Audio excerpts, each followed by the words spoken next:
puwet pala ng girlfriend ni Carlos Yulo ang dahilan kung bakit nag-aaway ang nanay niya at siya. Dahil sa puwet. So yan ang ating pag-uusapan for today's video at nga pala, bago natin magbigay ng comment ng masasamang comment sa nanay, gusto ko munang bigyan siya ng good side. No. Okay, alam niyo ba na kaya talaga nag-away itong si Carlos Yulo at yung kanyang nanay is dahil against siya doon sa relasyon ng dalawa. At makikita naman natin sa mga post nung babae na sobrang daring nung mga sinusuot ng babae at labas na talaga yung... Siguro para sa nanay, hindi yun yung gusto niya para sa kanyang anak. At isa pa doon, dalawa. Hindi lang isa. At isa pa, kaya nagagalit siya doon sa girlfriend. Ang problema nito, nagalit din yung anak niya sa kanya. Ngayon, ang problema nito, kaya nagalit yung nanay ni Carlos Yulo doon sa girlfriend niya, para daw gold digger.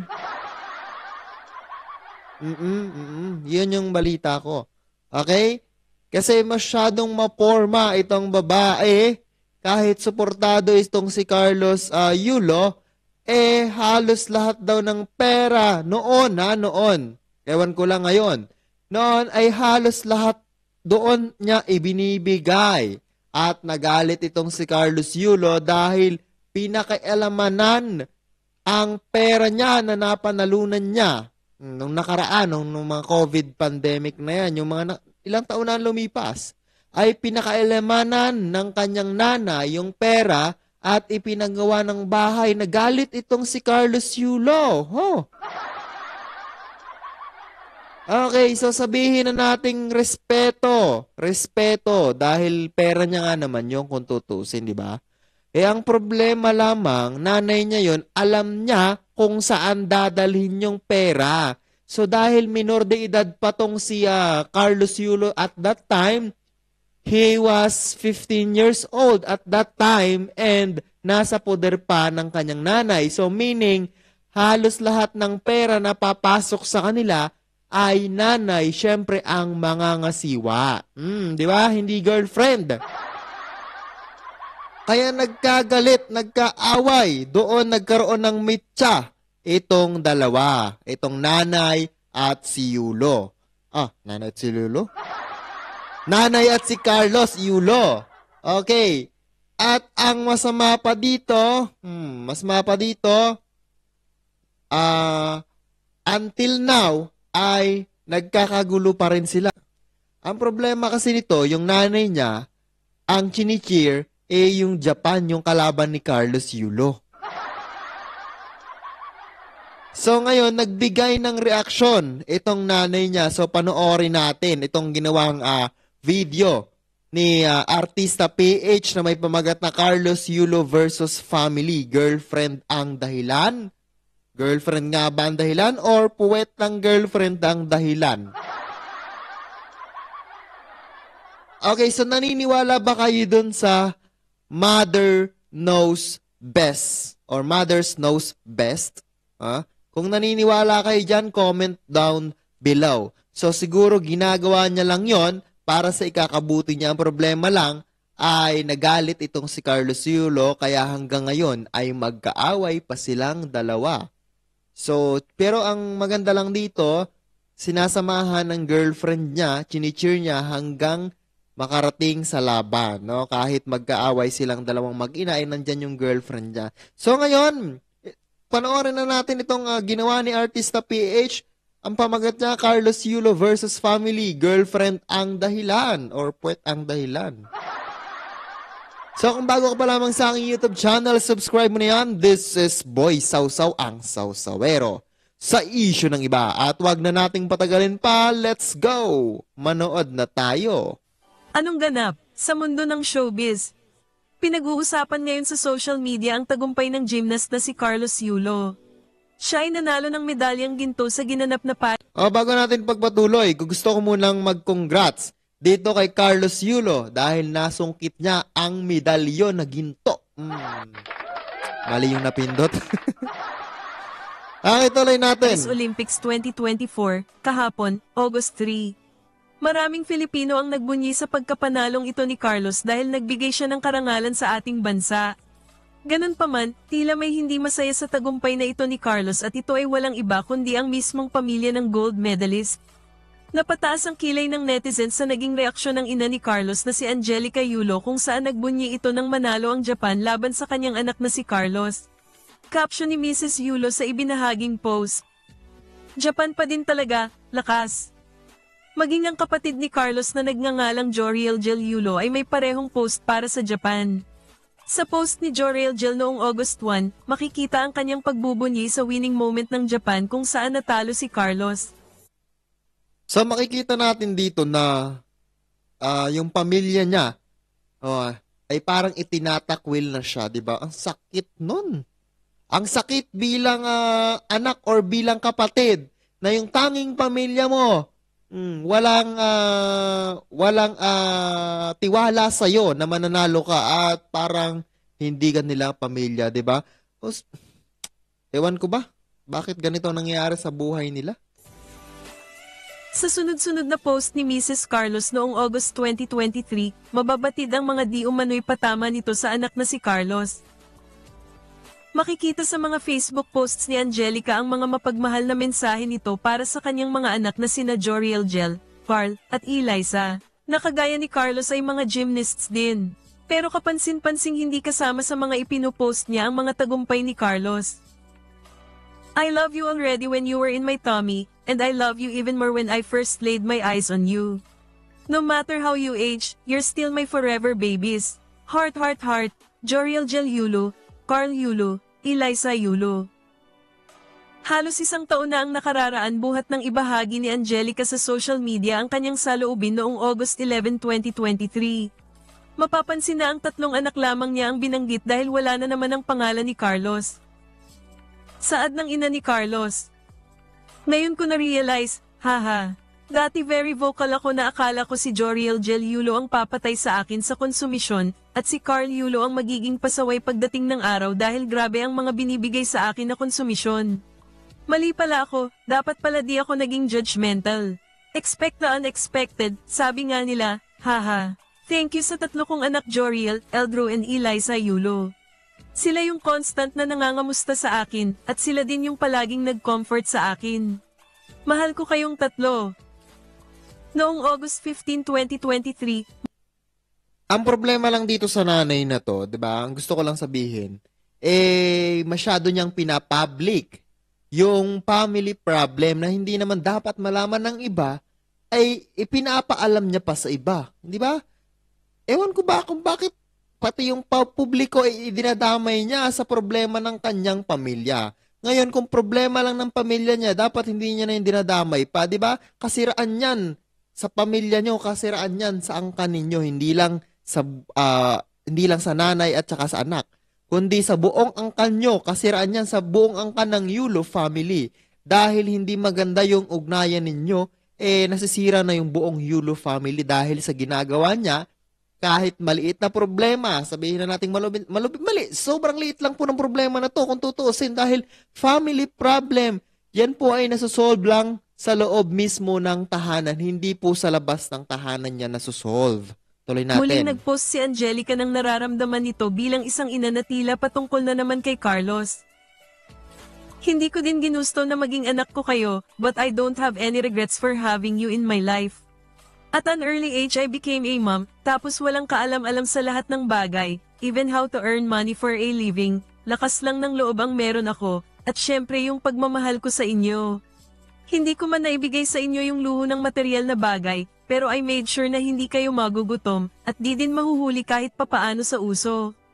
I made sure din na makakapag-aral kayo ng mabuti. Naranasan nyo na mag-summer class para advance next school year, I made sure din na mag-hire ng tutor para sa inyong pag-aaral din. Nahinto lang ito nung naging busy na kayo sa academics and sports. I made sure din maayos at malinis ang mga damit nyo at lahat ng gamit nyo naka-organize. Hindi man naging marangya ang buhay nyo sa amin, pero I made sure na hindi kayo magiging miserable sa piling namin. Sa lahat ng bagay kayo ang priorities ko, isusubo ko na lang ibibigay ko pa sa inyo. I even quit my job kasi walang mag-aalaga at di ko kayang makita na napapabayaan kayo. Habang nasa bahay ako inaalagaan ko kayo and at the same time kumikita ako ng pera. Hindi ako umasa lang sa tatay nyo. Isinangtabi ko ang pangarap ko para buuin ang pangarap nyo. I assured you with all my love that you deserved. Yes, this is my obligations and my responsibility because I am a parent na pwede kong talikuran kung naging makasarili ako. Ngayon kung sa tingin mo nagiging miserable buhay mo sa amin, I think ikaw na ang may problema. Pinagdududahang patungkol pa rin kay Carlos ang Facebook post ni Angelica na may petsang August 1, 2023, nakasaad dito. Dami nagsasabi sa akin na baka daw nagayuma ka, nakulam ka or dinasalan ka. Ayaw ko sanang maniwala eh. In this age, uso pa ba talaga yan?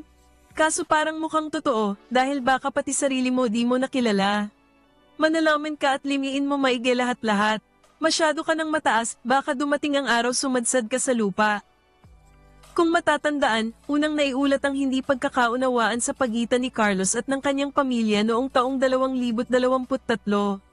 Hindi man kumpirmado pa, pero may kumalat na balita na di umano, ang hidwaan ay nag-ugat sa pera.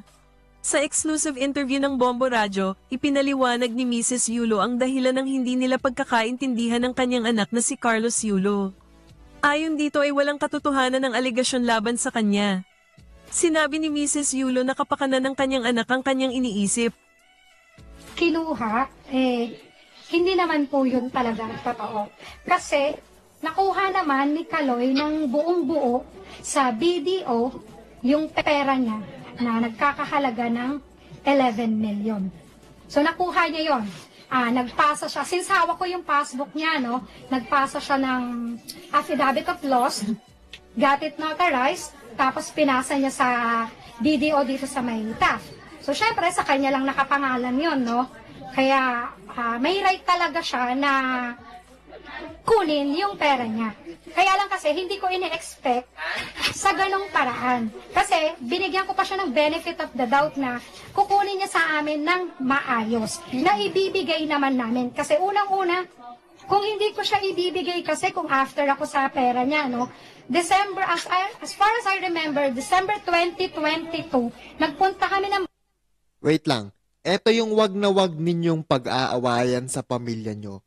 Yung pag-aawayan ninyo ay pera. Nako, walang kwentang away ang sinasabi ko sa inyo. Hindi walang magandang maidudulot kapag ka pera na yung pinag-awayan sa pamilya. Kasi pera lang yun eh. Wala namang mangyari yung pera ninyo. Kasi yung pagmamahalan, yung pagiging isa para sa inyong pamilya, ayun yung pinaka-importante. Yung pamilya, yung buo, yung pagiging maayos na pamilya, yun yung pinaka-importante, hindi yung pera. No, ewan ko ba dito sa pamilyang to. Tuloy natin. Bangko, nag-update pa kami ng signature niya. Ngayon, kung ako, after ako sa pera niya, that time, kasi alam ko, iba na yung feeling ko eh. That time, sana sinabi ko sa kanya, mag-joint account kami. Pero, never kong sinabi. Hindi ko ginawa. So, ang sa akin is, alam ko, pera niya yun, pinaghirapan niya yun. Kumbaga parang gastusin niya sa paraang gusto niya, gastusin niya sa paraan kung saan siya masaya. Kasi at the end of the day, lahat naman ng pinaghirapan niya, dapat siya lang talaga yung makinabang ng mga ano niya. So, yung may mga kasi, may sinasabi rin kasi si Kaloy, no, maraming mga withdrawals dun sa land bank niya na ATM. So, hawak ko yung ATM niya na doon pumapasok yung allowance niya from 2013 to 2022. Pero during that time, nung mga 2013 to 2014, ang sinasahod lang niya from PSC is 5,000 lang. Then, after a year, naging 8,000. After a year ulit, naging 10,000. Until December 2019. Kasi nanalo na siya ng ano eh. Tapos nag-start siya na manalon. Tumaas yung allowance siya nung nag-qualify siya sa Olympics ng parang 2020. No, it's 2020. So, tumaas. So, yun yung mga pero kasi may mga, may mga withdrawals talaga doon na meron naman akong proof kung saan napunta yung may mga malalaking amount talaga. Kasi pumasok talaga siya sa Gymnastics Associations of the Philippines way back 2020, no, na nagkakahalaga siya ng 488,000. At meron akong deposit slip na nasa akin na ayun yung parang pagkakaunawaan nila, pagkakaintindihan ng gap between Kaloy, gap, and yung sharing nila dun sa, hindi ko lang matandaan kung saan siya, pero ibinigay namin. Yung husband ko pa ang nag-deposit nun through PNB dito sa may Rizal. So, lahat po yun may pruweba po? Meron akong proof. Nandito sa phone ko na nasa akin, no? So, tas merong mga yung resibo din na kinuhanan ko siya ng ng BDO Life niya. Na nabayaran ko na siya bago pa mag-maturity, yung parang, ako mag-advance payment, yung niya. Even the Sun Life, na dalawa yung insurance niya. Kasi syempre iniisip ko, for his future, meron din siyang makukuha, no? So, yun yung inaano ko lang sa kanya na meron din akong resibo ng mga yon, and yung passbook na hawak ko, na nandun pa, yung 11 million. Kasi hindi ko naman siya mawi-withdraw kasi kay Kaloy lang siya nakapangalan. 70,000 na na ayun yung masasabi kong nasa akin ngayon as of now, no? Kasi niya yun ang tawag dito, cash incentives niya yun ng World Championships 2021. So sa akin ibinigay ni Ma'am Weng kasi ayoko syempre alam mo na din sa kanila yung X, then red flag din sa kanila yung girl. So yun yung so sa akin ibinigay. So ang ginawa ko, syempre nararamdaman ko na bilang ina, na parang ang sabi ko is, baka maubos yung anak ko in the future. So ang ginawa ko, inano ko siya, diniposit ko siya under my name sa BPI account, dito sa may BPI, dito sa may Vito Cruz.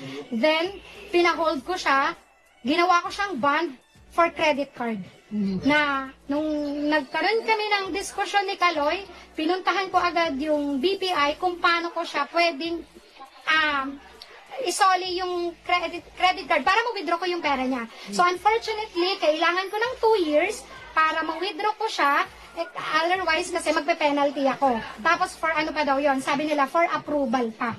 Kung kasi isa-surrender ko lang naman yung credit card na yon. So, intact yung mga pera niya. Sa tingin niyo, ma'am, ano ang naging mitsa dito sa hindi niyo pagkakaunawaan ng anak niyo ni Kaloy? Sa anak niyo na si Kaloy? Ang naging mitsa lang naman talaga, no, ever since is yung babae talaga. Yung girlfriend? Kasi, yes, oo. Lalong lumaki, tapos na parang nagkaroon kasi ng training camp si Kaloy. Kasama ko yung asawa ko, naghatid kami sa Terminal 3. Ang sabi sa akin ni Rayland, yung coach niya, tita, alam mo na ba ang nangyari? Sabi ko, no idea at all. Kasi hindi naman kami nag-uusap ni Kaloy So wala kaming idea talaga kung ano yung nangyari. Na parang pagdating pala doon, ang sabi ni Coach Monet, dapat pagdating ni Eldro ng teammate niya, yung babae, wala doon sa apartment niya, sa bahay na tinitirahan niya, na binabayaran ng JOC na nire-reimburse ng PSC every end of the year. So, dapat, bahay lang siya ng mga atleta, parang dorm. So, yung mga outsiders, dapat wala doon. Especially yung walang kinalaman sa training. Oo, tinanggap niya, pinakita ni Kaloy, tinanggap niya, nandun yung mga maleta ng dalawang bata. Pero sa tingin mo, yung anak ko is 15 years old. Sa tingin nyo ba, patutulugin ko yung anak ko, isa lang siya, para lang siyang studio time. Oo, so maliit lang siya, mas maliit na nga siya. So patutulugin ko yung anak ko, minor de edad, kasama siya at yung babae. Diba? Pangalawa, si Miguel, hindi rin Nakikita ko lang dito sa nanay niya, very supportive at inaalala niya lang yung future ng anak niya. So, yun lang nakikita ko dito. Ang problema lamang nito ay pinalaki nila masyado. Payagan ng parent niya na sinabi sa akin na, Angelica, mag-meeting tayo, hindi ko papayagan si Miguel na matulog din doon. Siyempre, mahirap, puro lalaki di ba, na anything na mapatingin or something. Actually, yun din yung sabi ni Coach Monet, no? Baka mapatingin si Miguel sa puwet na dahil nakakalat, maging masama yung bata. Diba? Yung doon. Isa pa kasi, alam ko, is Christian talaga sila, sila, yung papa ni Miguel. Kaya, hindi nyo talaga i-allow yung mga ganong. Pero dati ma'am, naging okay kayo ng girlfriend? Or una pa lang talaga? Una, parang medyo okay kasi, nagtatawag-tawag naman sila dito ni So, hindi ko naman din masyadong pinapansin, no?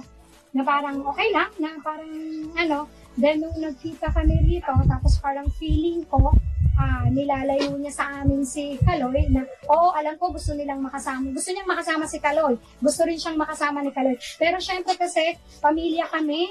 Kumbaga parang matagal din namin siyang hindi nakasama because of pandemic. Diba? Ilang yon. So syempre, kung siya gusto rin siyang makasama ng girl, how much more kami na pamilya niya na gusto rin siyang makasama.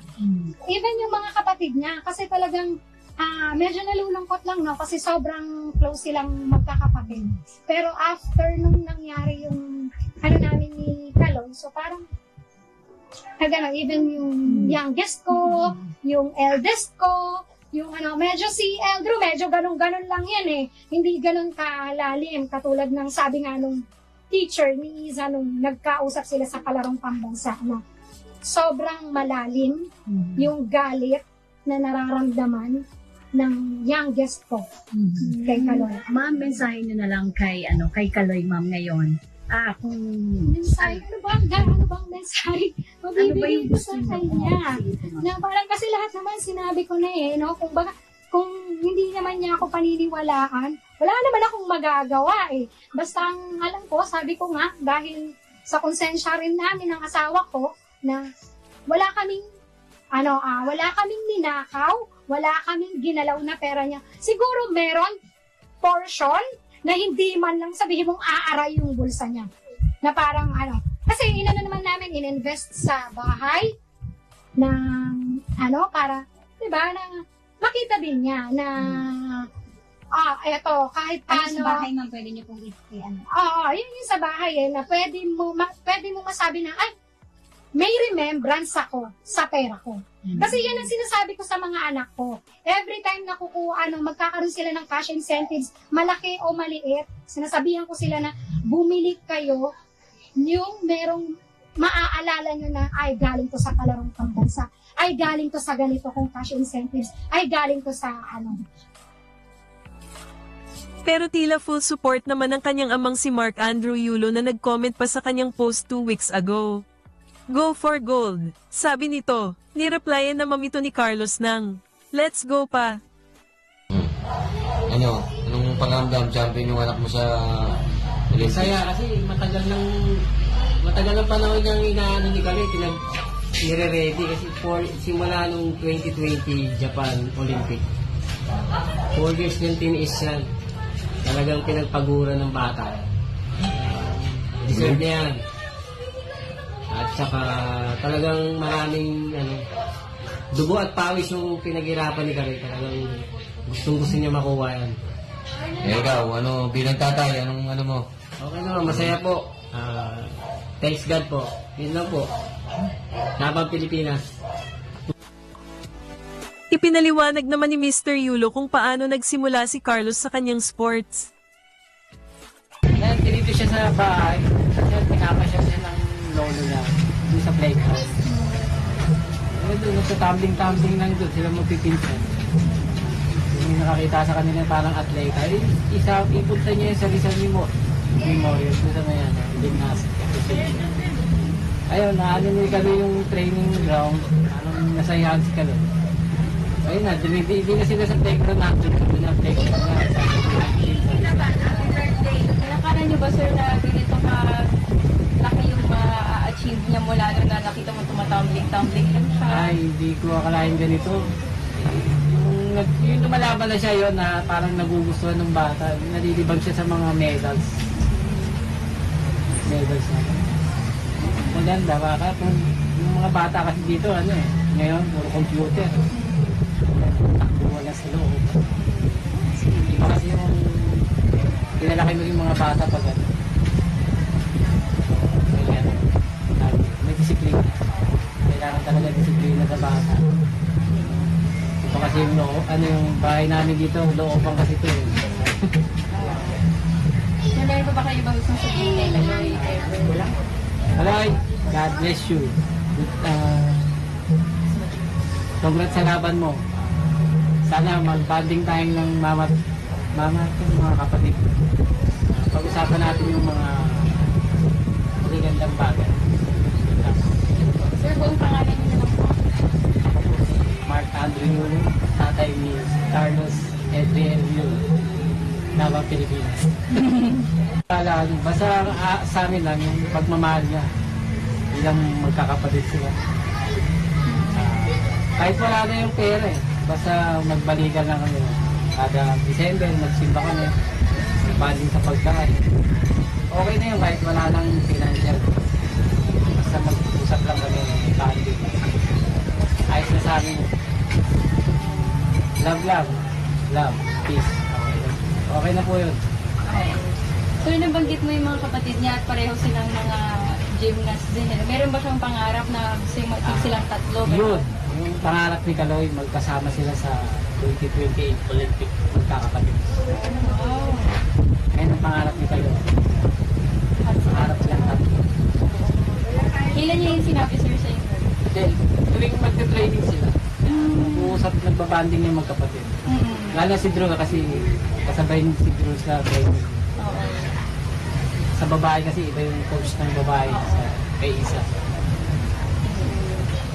Kaya lagi ang kapante niya si Drew. Okay naman silang dalawa lagi. Tinuturuan niya si Drew na may mali. So yan ang ganda ng message nitong si tatay niya. Okay lang na wala silang pera, okay lang na wala silang financial, ang mahalaga yung love and peace at mabuo yung pamilya nila. Bilib ako kay tatay, no? Kasi hindi niya kinakampihan itong kanyang asawa para siraan itong si Carlos Yulo. So, nakakabilib itong tatay niya na kahit ganun yung problema nung dalawang mag-ina, naka-level lang siya. Unlike dun sa iba niyang kapatid o sa ibang niyang anak, ay kinakampihan itong si nanay nila. At pinopost pa yung Japan, di ba? Napanood naman natin kanina. Go for Japan. So alam nyo, maganda rin naman yung gustong gawin ng nanay niya na makapag-ipon itong si Carlos Yulo at huwag niyang ibigay lahat ng luho ng kanyang girlfriend. Kasi balang araw, gagamitin din naman ni Carlos Yulo lahat ng kanyang inipon. Tinuturuan lang itong si Carlos Yulo na makapag-ipon para sa kanyang future. Okay? Ang problema lang, naging masama ito sa paningin ni Carlos Yulo kasi nga may bigla ang withdraw, mga libu-libong withdraw na hindi sinasabi sa kanya at hindi alam nitong si Carlos Yulo. Sa makatuwid ay nag-aaway po ang dalawang dalawang mag-ina dahil lamang sa pera at sa girlfriend nitong si Carlos Yulo. So sana maging maayos pa sila at sana talaga kasi pamilya sila Hindi naman importante yung pera sa pamilya, ang mas importante yung buo at maayos at masaya yung pamilya ninyo. Sabi nga ni tatay, mas okay pa na walang pera kahit walang financial, walang pera. Okay, basta mayroong love and peace. So, again, congratulations kay Carlos Yulo and congratulations Pilipinas. Laban Pilipinas. Once again, this is Boy Sausaw, ang Sausawero sa issue ng iba. Huwag niyong kalimutang mag-like, mag-subscribe sa aking YouTube channel and pakihit na rin ang notification bell para lagi kayo updated sa aking mga susunod pang videos. So yun lang for today's video. Thank you so much for watching. Bye-bye!